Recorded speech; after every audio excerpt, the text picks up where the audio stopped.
Make sure to follow all my other social media pages if you aren't already. Follow me on Instagram at the Healy6, Twitter at the Healy6. You can follow me on Snapchat at Healy6, and I also stream on Twitch at Healy6. What's going on, guys? Healy here. We are going to be talking about the Justin Bour trade to the Philadelphia Phillies today. Before we get into that, make sure you comment your thoughts on this trade down below. Leave a subscription and a like as well. I would appreciate that. I'm not trying to beg. I'm just trying to remind you guys to hit that like button and subscribe button. But Justin Bour was acquired from the Phillies, and they received some cash for left-handed pitcher Mackenzie Mills. Philadelphia is currently in a tight division race. They hold a one-game lead over the Atlanta Braves. And in the wild card, they're currently one game up on the second place position. So if they don't win the division, they could entirely miss out on the playoffs. In the 2018 offseason, the Phillies went out and picked up Carlos Santana. He is currently signed through 2020 and has a team option for 2021. So he's going to be with the team for a bit. But the numbers he's provided this year have not been up to par. 219 on the year, not looking too good. He does have 17 homers, so he has provided some power in that lineup, but his average isn't up to what he's been doing normally. First base is kind of a weak spot in their lineup. And the Phillies went out and got Justin Bour for pretty much nothing. We'll go over Mackenzie Mills in a little bit, but Justin Bour on the year is only batting .227.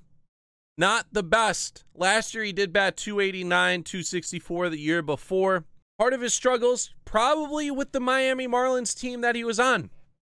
Last year he had Giancarlo Stanton, Yelich, Ozuna, all in their lineup. This year it's Justin Bour, JT Realmuto, Lewis Brinson, if you want to mention, and I can't even name anyone else on that Miami Marlins starting lineup.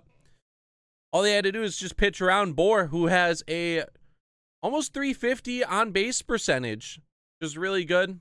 He's been walking a decent bit this year. I'm unsure what they're going to do with Bour and Santana, because Justin Bour, he's going to be with the team for the next few years as well. He has arbitration. Same with Carlos Santana. Both guys play first base.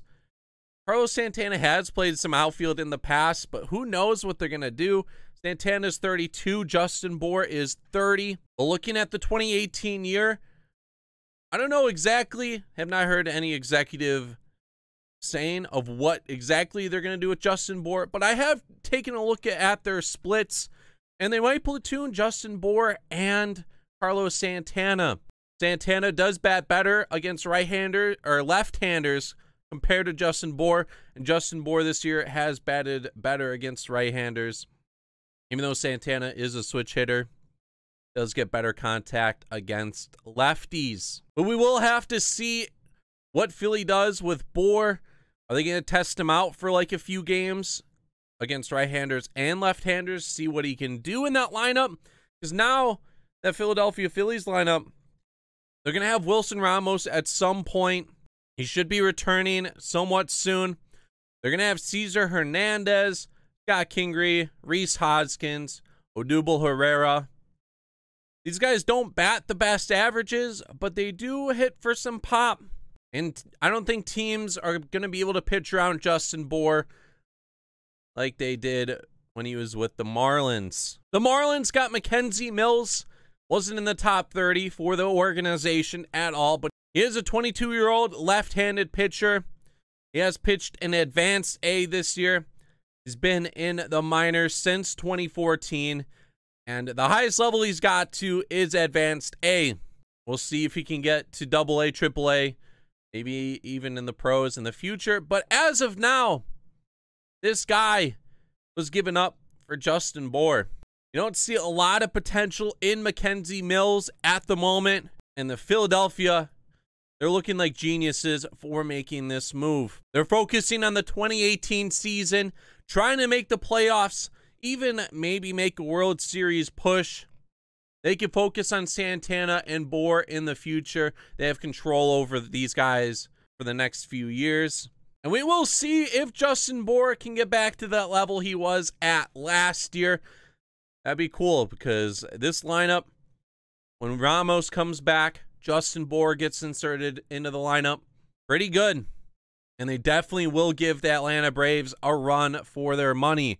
Even if they don't win the division, they could still make the wild card. But win out the division, you're guaranteed a playoff spot.